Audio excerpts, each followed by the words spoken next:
Variation d'une fonction. Nous allons parler des fonctions croissantes, fonctions décroissantes et fonctions constantes. Donc, dans tout ce que je vais expliquer, nous prenons soit f, une fonction définie sur un intervalle i. Ça veut dire que ça peut être par exemple intervalle fermé 2, 17, c'est un exemple, ou bien r même si vous voulez tout. Dire que f est croissante sur i. Quand on dit que f est croissante sur i, là, ça signifie quoi?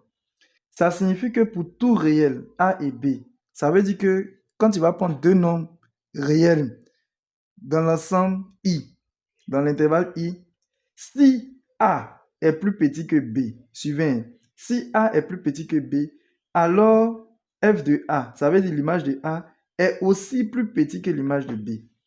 Quand c'est croissant là, retenez que si les nombres que vous avez pris là sont rangés dans un ordre, leurs images aussi sont rangées dans le même ordre. Quand je dis le même ordre, c'est quoi? Si ici on a plus petit, les images aussi, ça sera plus petit. Vous voyez, A est plus petit que B, alors l'image de A, c'est ça que f de A, sera plus petit que l'image de B. Si vous avez ce cas-là, ça veut dire que la fonction est croissante. Maintenant, voici un exemple avec un graphique. Ici, vous voyez, nous avons la représentation graphique d'une application croissante. Regardez comment elle se présente. Quand vous prenez l'élément A ici, là, vous voyez A qui est plus petit que B, parce que celui qui est plus petit, il est plus à gauche. Donc ici, A est plus petit que B. Maintenant, regardez. Pour trouver l'image de A, on fait qu'on projette sur la courbe et puis on vient ici. Voilà, voici f de A. Pour B, là, voici l'image de B. Vous voyez que f de A aussi est plus petit que f de B. Donc cette application-là est croissante. Maintenant, nous allons parler des applications décroissantes. Dire que f est décroissante sur i, dire que f est décroissante sur i, signifie que pour tout réel a et b de i, c'est toujours les mêmes réels. Tu vas prendre deux réels dans l'intervalle i. Si, suivez cette fois-ci, a est plus petit que b, alors l'image de a, f de a, sera plus grand. Vous voyez ici, là, le sens a changé. S'il vous plaît, ici, là, c'est inférieur ou égal. Hein. Égal peut passer si vous voulez. Ici aussi, c'est supérieur ou égal. Voilà, ça peut passer. Donc ici, vous voyez que si A est plus petit que B, alors f de A est plus grand ou égal à f de B. Vous voyez, le sens a changé, l'ordre a changé. Ça veut dire que les nombres que vous allez prendre là sont rangés dans l'ordre contraire que leur image. Et quand c'est comme ça, on dit que l'application est décroissante. Pour nous permettre de comprendre cela, voici une illustration. Vous voyez ici, c'est la courbe d'une application décroissante. Regardez comment ça se présente. Quand on prend un nombre A, vous voyez, si je prends le nombre A dans l'intervalle I, A est plus petit que B, non? Regardez l'image de A là, regardez, c'est f de A. Lui, là en haut, c'est-à-dire qu'il est plus grand que... Bon, ça c'est B, voici l'image de B. Vous voyez, l'image de A est plus petit ici, non? Mais son image là est plus grande que l'image de B. Donc cette application là est décroissante. Retenez aussi comment les applications décroissantes se présentent. Hein. Vous voyez, ça s'est dirigé vers le bas. Voilà. Maintenant, nous allons parler des applications constantes. Dire que f est constante sur i signifie que pour tout réel a et b de i, f de a est égal à f de b. Si vous voyez ici, là, je n'ai pas mis a inférieur à b ou bien a supérieur à b. Quel que soit le a et le b que vous allez prendre, quel que soit leur ordre, vous aurez f de a est égal à f de b. Ça sera égal. Quand c'est comme ça, on parle d'application constante. Voici comment les applications constantes se présentent. C'est juste des droites. Voici la représentation graphique d'une application constante. Vous voyez, c'est une droite qui est parallèle à l'axe des abscisses. Vous voyez, la voilà ici en vert là. Quand on prend par exemple A, l'image de A là, regardez, c'est f de A, ça tombe ici. Quand on prend le A là, l'image de A, regardez, c'est f de A, ça tombe ici. Quand on prend le B aussi, l'image de B, c'est f de B. Les deux viennent se croiser ici. Donc, ça veut dire que ici, on constate que A est plus petit que B, mais l'image de A là est égale à l'image de B. Donc, quand c'est comme ça, on dit que l'application est constante. Nous allons parler maintenant de tableau de variation. Qu'est-ce qu'on appelle un tableau de variation? Un tableau de variation résume les variations d'une fonction en faisant apparaître les intervalles où elle est monotone, c'est-à-dire soit croissante, décroissante ou soit constante. C'est bon? Nous allons voir ça tout à l'heure, vous allez comprendre, avec un exemple. Voici un exemple. On a représenté graphiquement une fonction. On dit on considère la fonction f représentée ci haut. Voici la fonction ici qui est représentée. Dressons son tableau de variations. Comment on dresse le tableau de variations? Pour dresser le tableau de variations, d'abord, vous allez faire un tableau comme ça. Suivez, hein. Vous faites un tableau comme ça. Maintenant, on va apprendre à remplir le tableau. Avant de... Bon, je vais vous dire directement en même temps. Maintenant, dans ce tableau-là, qu'est-ce que vous faites? Ici, là, vous écrivez X. Vous avez compris? Ici, vous mettez X. Maintenant, ici, là, vous me écrivez f de X. Voilà. Maintenant, je vais vous apprendre à déterminer l'ensemble des définitions d'une fonction qui est représentée graphiquement. Vous voyez la fonction là, elle commence où? La fonction en rouge là, elle commence où? Elle commence ici. N'est-ce pas? C'est ici qu'elle commence. Et puis elle continue son parcours jusqu'à... Elle se termine où? Elle se termine ici. Voilà. Donc pour trouver l'ensemble des définitions là, c'est les points par lesquels ça commence et puis où ça se termine que vous allez prendre. C'est bon? Maintenant, l'ensemble des définitions, c'est au niveau des x. Les x là, non, retenez que ça c'est l'axe des x, l'axe des abscisses là, ici. C'est l'axe des x. Si vous voulez, je vais écrire. Ici là, c'est l'axe des x. Ça va? Maintenant, en haut ici, où on a mis 5 là, ça c'est l'axe des y. Je vais écrire, vous allez voir, mais après, on ne pourra pas voir. Hein.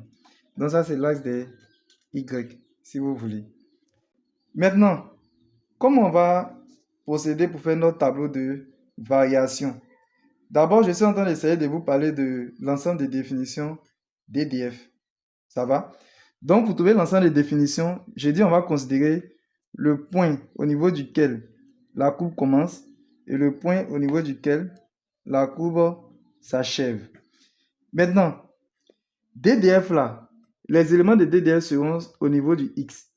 C'est bon? Pour trouver le DDF, vous voyez où ça commence là. Vous projetez sur l'axe des abscisses. Vous faites des points, points, points comme ça. Donc, j'ai fait point, point, point, point, point, point, point. Quand j'ai fait point, point, point là, je suis venu tomber sur quoi? Sur moins 3. C'est bon, non? Donc, ça veut dire que, après, je vais vous expliquer. Je vais faire pour l'autre aussi. Celui qui est au bout ici. Je fais point, point, point. Je projette ça sur l'axe des abscisses. Point, point, point. Je tombe sur combien? Sur 5. Donc, ça veut dire que DDF là, ça sera intervalle fermé en moins 3. Parce que ici, c'est fermé, c'est un point. Donc, ça sera intervalle fermé en moins 3. Je vais écrire ça pour vous. Donc, DDF là est égal intervalle fermé en moins 3. C'est-à-dire que vous prenez les différents éléments où vous êtes tombé là, les bouts là.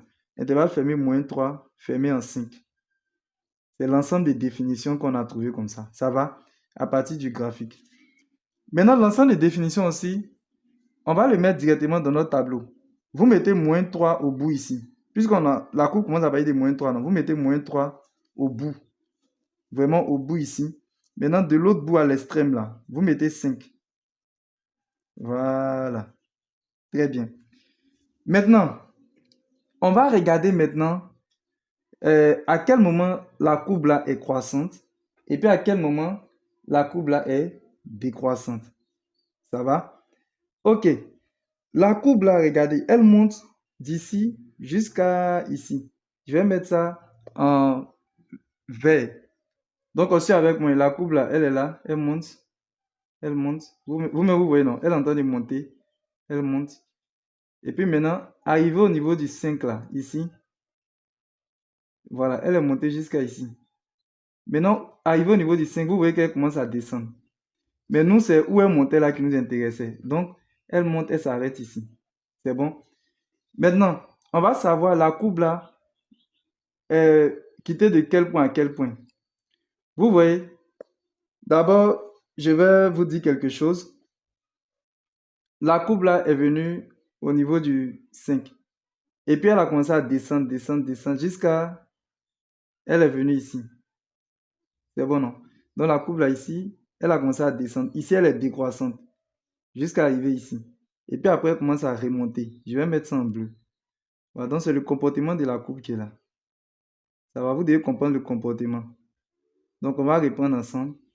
Donc ici, elle monte jusqu'à 5. Arrivée à 5, elle commence à descendre. Elle décroît. Et puis après, elle remonte. Ça va? Maintenant, pour remplir le tableau, qu'est-ce qu'on va faire? Vous voyez le point qu'elle a là. On va chercher son image. Comment on fait pour chercher l'image? C'est simple.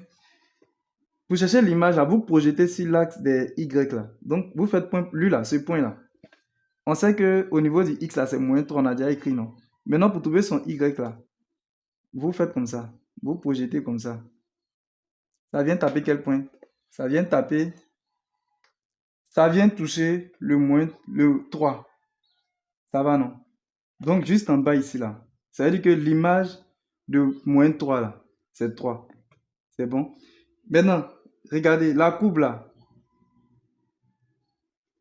Bon, voilà ce qu'on va faire. On va chercher à remplir en haut ici les X là. Maintenant, pour remplir les X là, non. C'est où il y a eu les cassures là. La courbe a commencé ici, non. Arrivé où il y a 5 là, elle a commencé à descendre. Donc, ce point là nous intéresse. Elle est descendue jusqu'à arriver ici. Elle a commencé à monter. Donc, les 4 points là, c'est eux qui vont nous intéresser. On va chercher leur... Ils correspondent à quoi au niveau des abscisses, leur abscisse. Pour le point qui est ici, on a déjà trouvé son abscisse. On a projeté, on a trouvé moins 3. C'est moins 3 là, j'ai mis ici. Maintenant, le 5 là, lui aussi, on va projeter pour voir il tombe sur combien. Donc, quand on projette sur l'exercice, ça tombe sur 0. Donc, vous mettez 0 quelque part ici. Vous mettez 0 au milieu ici. Vous prenez l'autre point encore où il y a eu cassure là, ici là. Vous projetez pour voir il tombe sur quel point. Il tombe sur 3. Donc, on met 3 à l'intérieur ici. Maintenant, le dernier point là, lui, quand on projette, il tombe sur 5, c'est le 5 là qui est là. C'est bon, j'espère que vous avez compris comment on a rempli en haut là. Vous regardez où il y a eu les cassures là, où ça a commencé. On a projeté, on a trouvé moins 3. On est monté, on voit qu'à partir d'ici là, ça commence à descendre. Donc le point qui est là, c'est lui qui nous intéresse. On projette, on trouve 0. C'est 0 là, j'ai mis ici. On prend l'autre point qui est ici, où il y a eu cassure là. On projette, on trouve 3. C'est 3 là, j'ai mis ici. On prend le dernier point où il y a eu cassure, on projette, c'est 5. Maintenant, comment on fait pour remplir ici? D'abord, vous voyez, d'ici jusqu'à ici là, on voit que la courbe là est croissante. Maintenant, d'ici jusqu'à ici, c'est quelle partie? C'est de moins 3 à 0. Vous voyez, quand on a projeté, là, on a trouvé moins 3 et puis 0. C'est dans cette partie-là. Moins 3 à 0. La partie qui est là, là. Vous voyez, c'est dans cette partie-là. Vous voyez ma main, non? J'ai mis. C'est dans cette partie-là, la partie qui est là, là. Hein? Que la courbe est croissante. Ça va? Et cette partie-là, c'est de moins 3 à 0. Voici ça, moins 3 à 0. Donc, comme la courbe est croissante, là, vous allez faire, dans le tableau, là, vous laissez un peu de place ici, hein. On va quitter du haut vers le bas. Vous faites comme ça. Vous faites une flèche qui sera dirigée vers le haut. Comme ça. Vous dites que la courbe est croissante. Ça va. Vous commencez où il y a moins 3 là, quoi. Et puis, on va mettre quelque chose ici. C'est bon? Maintenant, dans cette partie-là, de 0 à 3, c'est-à-dire l'intervalle 0, 3, c'est de cette partie-là, de 0 à 3, ici. Vous voyez les 0 à 3. Hein? Voici 0 ici, voici 3. De 0 à 3, la courbe est comment? En jaune, en rouge là, elle est décroissante, elle descend. Donc, à partir d'ici là, vous allez descendre. Vous allez faire une flèche qui descend jusqu'à où il y a 3. Hein. Donc, vous faites une flèche comme ça. Voilà. Ici, on aura point pour point. Je vais vous montrer comment on remplit les nombres là. Maintenant, arrivé ici de 3 à 5, l'intervalle 3 à 5, c'est cette partie-là. De 3 à 5 là, la courbe est comment? Elle est en train de monter encore. Donc ici, vous montez, vous remontez, vous représentez comme ça en remontant. Donc je remonte. Voilà. Et puis ici, on aura un nombre. Maintenant, comment on va remplir les nombres là? Ce sont les images. L'image de moins 3 là, c'est lui, on va mettre ici. C'est quoi? C'est f de moins 3. L'image de 0, on va le mettre ici. L'image de 3, on va mettre ça ici. Et puis l'image de 5, on va mettre ça ici. Maintenant, comment on fait pour trouver l'image de moins 3? Les images là sont sur l'axe des ordonnées. Vous voyez, ici là, moins 3, le point qui est là, là, son image, quand on fait comme ça, c'est 3. Regardez, le point qui est là, là, il a pour abscisse moins 3 et puis il a pour ordonnée 3. Donc ici là, nous allons mettre 3. Vous prenez le point qui est là, là. Lui là, son image c'est où? C'est sur l'axe des ordonnées. C'est-à-dire les points qu'on a repérés, les 4 points, on va trouver leur image. Et l'axe des ordonnées, c'est 5. L'image c'est 5. Donc je vais écrire 5. Vous prenez le point qui est là, vous projetez sur l'axe des ordonnées. Donc, je fais comme ça, point, point, point. Ça vient taper ici. Donc, l'image, c'est 2.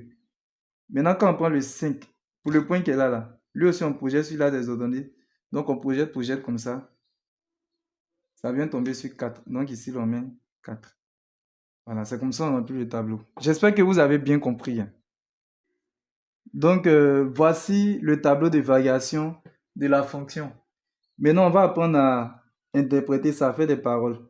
Ça, là, ce sont les intervalles, c'est ce que vous voyez là. De l'intervalle moins 3, fermé en moins 3, 0, là, la fonction est croissante. De l'intervalle fermé en 3, 0, 3, la fonction est décroissante. De l'intervalle fermé en 3, 5, la fonction est croissante. Donc, je vais écrire tout cela. D'abord, le DDF, on va parler du DDF. Même si on vous donne ce tableau, le DDF, c'est de là jusqu'à là.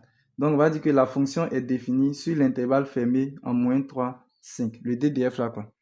Donc, j'ai écrit cela. La fonction est définie sur l'intervalle fermé moins 3, 5. Maintenant, on va voir les monotonies. Ça croît à quel moment, ça décroît à quel moment. On va regarder en haut ici. Voici les intervalles. Si vous voulez, je vais mettre ça comme ça. Donc, bon, normalement, on ne fait pas ça, mais ça vous expliquer. De l'intervalle fermé en moins 3, 0. Donc, f est croissante. Vous voyez que de moins 3 à 0, là, la fonction est croissante. Donc, f est croissante sur l'intervalle fermé en moins 3, fermé en 0. Donc, d'ici, de moins 3 jusqu'à 0, là, vous voyez que la fonction est croissante, non? Maintenant, f est de 0 maintenant à 3. On quitte maintenant de 0 à 3. F est décroissante. Vous voyez, ça descend. F est décroissante. Sur l'intervalle fermé en 0, fermé en 0, fermé en 3. Maintenant, de l'intervalle fermé en 3 jusqu'à 5.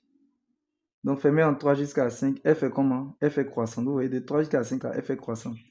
Donc, F est croissante sur l'intervalle fermé en 3, fermé en 5. Voilà, donc si vous avez le tableau de variation, vous pouvez faire toutes ces interprétations.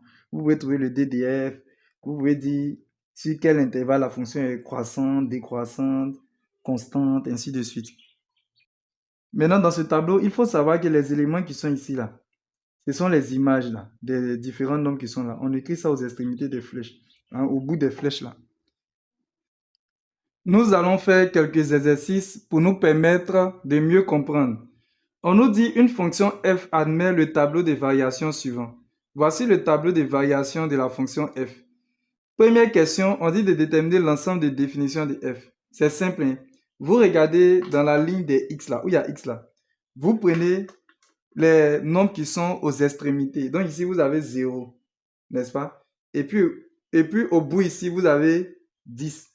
Donc ça veut dire que DDF, l'ensemble des définitions là, est égal intervalle fermé en 0, vous faites comme ça, point virgule fermé en 10. C'est tout. Vous prenez les éléments qui sont aux extrémités. Maintenant, pour la deuxième question, on nous demande de déterminer les variations de f. C'est-à-dire, on doit dire à quel moment f est croissante, décroissante ou constante, sur quel intervalle. Donc, regardez, on va prendre les nombres qui sont là. Vous prenez le premier nombre de 0 à 2. Voilà, de 0 à 2. La fonction f est comment? Regardez, la flèche va vers le bas. Donc, elle est décroissante. Quand la flèche va vers le bas, on dit décroissante. Donc, on va écrire f est décroissante sur l'intervalle fermé en 0, 2. Vous prenez au bout ici. Sur l'intervalle fermé en 0, 2. Maintenant qu'on a fini avec l'intervalle fermé en 0, 2, on va attaquer maintenant l'intervalle 2, 6. Au niveau de l'intervalle 2, 6 là, regardez, la flèche va vers le haut. Donc la fonction est croissante. Donc on va écrire f est croissante sur l'intervalle fermé en 2, fermé en 6. Donc je mets 2,6. Maintenant il reste la dernière partie. de 6 à 10. Donc, on quitte maintenant cette fois-ci de 6 jusqu'à 10. La fonction est comment? Elle est décroissante parce que regardez, la flèche va vers le bas. Donc, on va dire f est décroissante sur l'intervalle fermé en 6, fermé en 10. C'est comme ça qu'on montre les variations. Nous allons faire un autre exemple pour mieux comprendre. On dit la fonction f est représentée ci-dessous. Donc ça, c'est la représentation graphique de la fonction f. Première question. On nous demande de déterminer les variations de f. Bon, regardez le dessin qu'ils ont fait. Vous voyez, ils ont mis O, I, J. Ils n'ont pas mis les autres points. Donc moi, je vous conseille, si on vous donne un exercice comme ça, vous-même complétez les points là. Donc ici, on a O, I. I là, c'est comme 1. Donc ici, on aura 2, 3, 4, 5, 6, 7. À gauche ici, on a moins 1, moins 2, moins 3, moins 4, moins 5. Au-dessus, on a J. J, c'est comme 1. Donc après, on a 2, 3, 4, 5. Et en dessous, nous avons moins 1, moins 2, moins 3, moins 4. Voilà, une fois que vous avez fini de mettre les nombres maintenant, quand on va déterminer les variations, pour déterminer les variations, vous allez chercher d'abord où il y a les cassures, où il y a les coupures. Donc, on y va. Donc ici, on va chercher, d'abord la coupe commence ici. Donc ici, là, elle commence ici. Maintenant, elle descend jusqu'à, vous voyez, arriver ici, là. Vous voyez, à partir d'ici, on voit que la coupe commence à remonter. Vous constatez ça avec mon nom. Elle est descendue jusqu'à, elle est arrivée ici, et puis elle commence à remonter. Et puis, elle s'arrête ici. Voilà, donc on a les 3 points là. C'est les 3 points là qui sont très très importants. Ça va? Maintenant, quand on quitte d'ici jusqu'à ici, on voit que la courbe descend. Donc, ça veut dire qu'elle est décroissante. Maintenant, elle est décroissante sur quel intervalle? On va chercher l'intervalle. Pour trouver l'intervalle là, il suffit juste de projeter. Je vais mettre la partie où la courbe est décroissante en bleu. Je passe en bleu à l'intérieur. Voilà. Donc, ça, c'est où la courbe est décroissante. Maintenant, on sait que la courbe est décroissante. Je vais écrire, hein. Regardez, je vais écrire F est décroissante. F est décroissante. Maintenant, elle est décroissante sur quel intervalle? Donc, je vais écrire sur... Maintenant, on va chercher l'intervalle ensemble. Vous prenez le bout ici. Le bout qui est ici, là. Et puis, vous projetez ça sur l'axe des abscisses. Donc, vous faites point, point.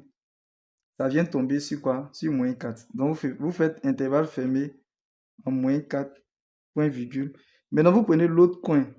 L'autre point à partir duquel la courbe va commencer à monter, là. Vous projetez sur l'axe des abscisses. L'axe des abscisses en haut. Donc, je suis obligé de faire point, point, point pour aller en haut. Quand on fait point, point, point, ça tombe ici. Ici, là, ça correspond à quoi? Ça correspond à moins 1,5. Ici, là, c'est moins 1,5. Ou bien si vous voulez moins 1,5 aussi, c'est moins 3,5. Ça va? Donc, je ne sais pas, vous voulez qu'on prenne quoi? Bon, je vais prendre moins 1,5. C'est bon? Donc, moins 1,5. Et puis, vous fermez. Ça va, non? Donc, c'est les deux points là que j'ai pris. J'ai pris lui là, j'ai projeté sur l'axe des abscisses. J'ai trouvé moins 4. Voici le moins 4. J'ai pris l'autre point là, j'ai projeté sur l'axe des abscisses.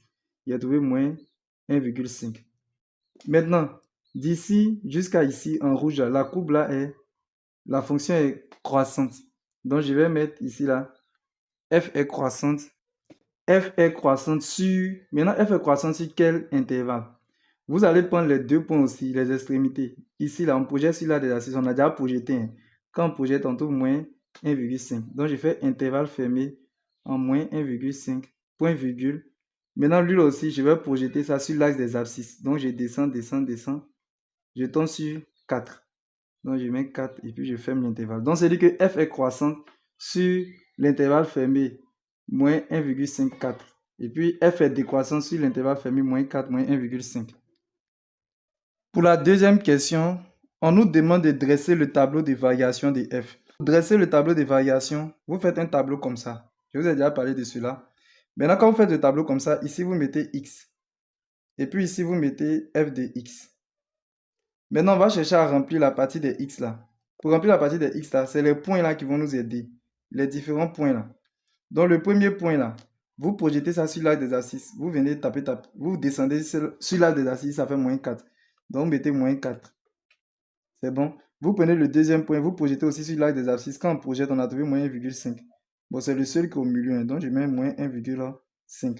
Vous prenez l'autre point aussi, vous projetez ça sur l'axe des abscisses. Ça vient taper sur 4. Donc ici, on a 4. On a rempli les x. Maintenant, au niveau d'ici, on va faire les flèches. De moins 4 à moins 1,5, on a vu que la courbe est décroissante. Donc, vous faites une flèche comme ça. Une flèche qui est dirigée vers le bas. Voilà. Maintenant, on a vu que de l'intervalle fermé en moins 1,54 là, la fonction croît. Donc, vous faites une flèche qui va vers le haut. Qui va vers le haut. Très bien. Maintenant, ici, on doit mettre des nombres. On doit mettre un nombre ici, et puis un nombre ici. Comment on met les nombres là? Ici, vous avez moins 4, non? Voici le point qui approche moins 4. Vous projetez ça maintenant sur l'axe des ordonnées. Donc ici, là, je projette comme ça. Ça tombe sur quoi? Ça tombe sur 1. Donc ici, là, je mets 1. Ça va, non? Maintenant, je viens au niveau du deuxième point, là. Lui, je projette ça sur l'axe des ordonnées. Bon, ça tombe quelque part ici. Bon, normalement, au milieu ici, là, c'est moins 2,5. Donc ici, là, on peut dire que c'est moins 2,6 environ, hein. Voilà, donc je vais prendre moins 2,6. Ça va? Maintenant, j'ai fait pour lui là aussi. Le point qui est ici, là, je projette ça sur l'axe des ordonnées aussi. Donc, je vais comme ça, point, point, point. Je tombe sur 2. Donc ici, là, je mets 2. Donc, voici le tableau de variation. Nous allons voir un autre exercice. On dit la fonction g est strictement croissante sur R. On dit de comparer g de 2 et puis g de 4. Comme on a vu pendant le cours, si g est strictement croissante, là, cela signifie quoi? G est strictement croissante sur R signifie que pour tout élément, par exemple A et B, ça signifie pour tout, hein, vous avez compris? Le A renversé là. Pour tout élément A et B de R là, qu'est-ce qu'on aura? Si A est plus petit que B, alors G de A est plus petit aussi que G de B. Ça va, non? Voilà, quand c'est croissant là, on a les nombres là sont rangés dans le même ordre que leur image. Ça va? Donc ici, comme G est croissante, comme G est strictement croissante, alors on a quoi? Vous voyez, à l'intérieur ici, on a 2 et puis on a 4. On va comparer 2 et puis 4. 2 est plus petit que 4. Ça, tout le monde sait, hein. Donc, G de 2 aussi sera plus petit que G de 4 parce que l'application là, la fonction est strictement croissante. Donc, G de 2 est plus petit que G de 4. J'ai oublié, quand je dis de comparer, c'est de dire qui est plus grand que l'autre, ou bien est-ce qu'ils sont égaux, hein? Voilà, donc c'est de la même façon, nous dit de comparer G de moins 2 et puis G de 1. Bon, je vais aller directement, hein. Comme je vais comparer les nombres qui sont à l'intérieur, moins 2 là est plus petit. Nous tous on sait que moins 2 est plus petit que 1. Alors, G de moins 2 aussi sera plus petit que G de 1. On nous demande de répondre à la même question en supposant que G est strictement décroissante. Ça veut dire quoi? On doit comparer G de 2 et puis G de 4, mais cette fois-ci là, on suppose que G est décroissante. Quand G est décroissante là, les sens là vont changer quoi. Si je prends pour tout nombre A et B appartenant à R, virgule, F, G est décroissante là, est strictement décroissante, signifie que si A est plus petit que B, alors G de A là, lui sera plus grand que G de B. Voilà, quand c'est décroissant, le sens la change. Si A est plus petit que B, alors G de A sera plus grand que G de B. Maintenant, dans notre cas ici, on doit comparer G de 2 et puis G de 4, non? Donc, on va dire quoi? Comme 2 est plus petit que 4, je vais mettre ça en rouge. 2 est plus petit que 4. Alors, G de 2, lui, sera plus grand que G de 4. Pourquoi? Parce que la fonction là est strictement décroissante. J'ai écrit, hein, j'ai mis KG est strictement décroissante. Maintenant, on va comparer G de moins 2 et puis G de 1. Je vais écrire, on dit de comparer G de moins 2 puis G de 1. Je vais mettre comme G est strictement décroissante. Comme G est strictement décroissante et que moins 2, le moins 2 qui est ici là, est plus petit que 1, alors G de moins 2 là, G de moins 2, lui sera plus grand que G de 1. Voici un autre exercice. On nous dit la fonction f est définie sur l'intervalle fermé moins 3, 3. Et f de moins 3 est égal à 2 et f de 3 est égal à 4. On dit coche la bonne réponse. F est peut-être strictement croissante sur l'intervalle fermé moins 3, 3. F est peut-être strictement décroissante sur l'intervalle fermé moins 3, 3. Bon, ici, avant de cocher la bonne réponse, je vais vous expliquer comment on fait pour trouver cela. Pour savoir si la fonction est croissante ou décroissante, nous allons comparer les éléments qui sont à l'intérieur ici d'abord. Je vais réécrire pour vous. Ils nous ont dit que f de moins 3 est égal à 2. Et puis, f de 3 est égal à 4. Qu'est-ce que nous allons faire? Nous allons comparer les éléments qui sont à l'intérieur d'abord. Donc, on va écrire comme moins 3 est plus petit. Donc, je compare moins 3 qui est ici et puis 3. Moins 3 est plus petit que 3. Et que... Maintenant, on va voir maintenant f de moins 3. C'est-à-dire que l'image de moins 3. F de moins 3 est comment par rapport à f de 3? Suivez-moi. J'ai comparé les éléments qui sont à l'intérieur. Ça, nous tous, on sait que moins 3 est plus petit que 3. Maintenant, il me reste à comparer l'image de moins 3 et puis l'image de 3. Si je vois que l'image de moins 3 est plus petite que l'image de 3, si elle est plus petit là, vous voyez les deux, c'est plus petit, non? C'est que f est peut-être strictement croissante. Mais si jamais je mets comme ça, plus grand, vous voyez, le sens là n'est pas la même chose, c'est que f est peut-être décroissante sur l'intervalle fermé moins 3, 3. Maintenant, comment je vais faire pour savoir si c'est plus grand ou bien si c'est plus petit? Suivez avec moi. F de moins 3 là, ils nous ont dit c'est égal à combien? C'est égal à 2. C'est comme si ça là, c'est 2 qui est là comme ça. Ça va? F de 3, on nous a dit que c'est égal à 4. Maintenant, F de 3, on nous a dit que c'est égal à 4. Donc, c'est comme si F de 3, c'est qui est là, là. C'est comme si c'est 4 qui est là.